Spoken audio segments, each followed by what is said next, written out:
In a small town embraced by forests on all sides, Detective Jack was considered a living legend, a man obsessed with details, known for solving the most complex cases that the local police had faced for decades.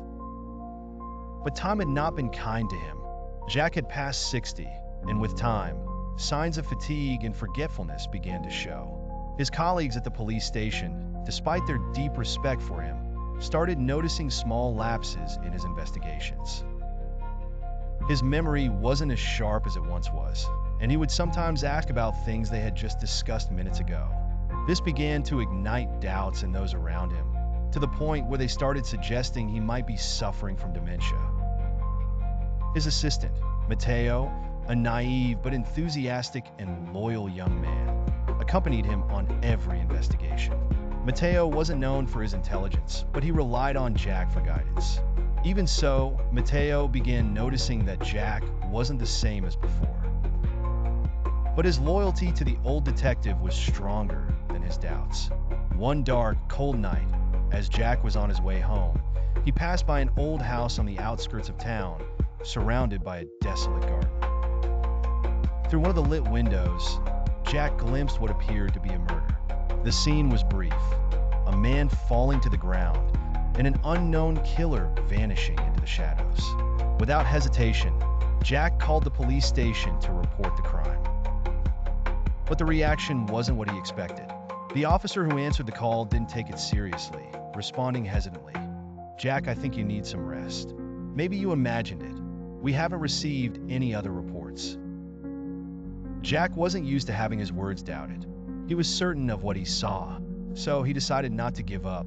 He told his assistant Matteo what happened and asked for his help in gathering evidence, knowing well that solving this kind of case required discretion. The two agreed to return to the house early the next morning to inspect the scene. When they arrived, the house was quiet, with no sign of any crime. Nevertheless, Jack noticed small details that other eyes might overlook.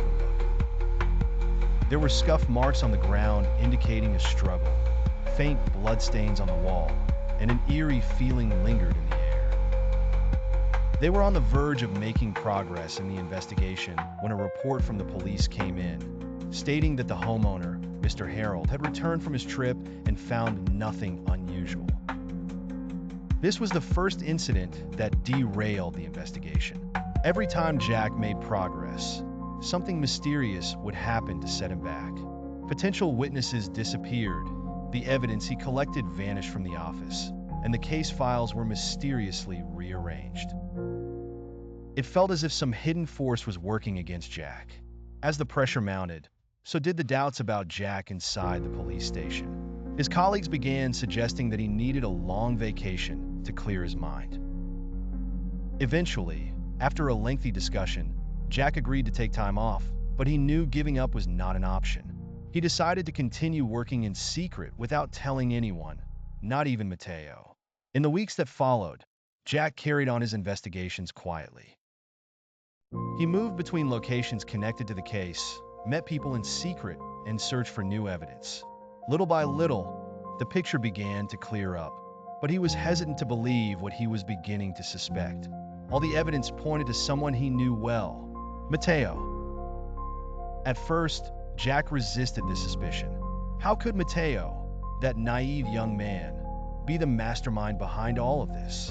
But as the days went by, the suspicions turned into undeniable facts.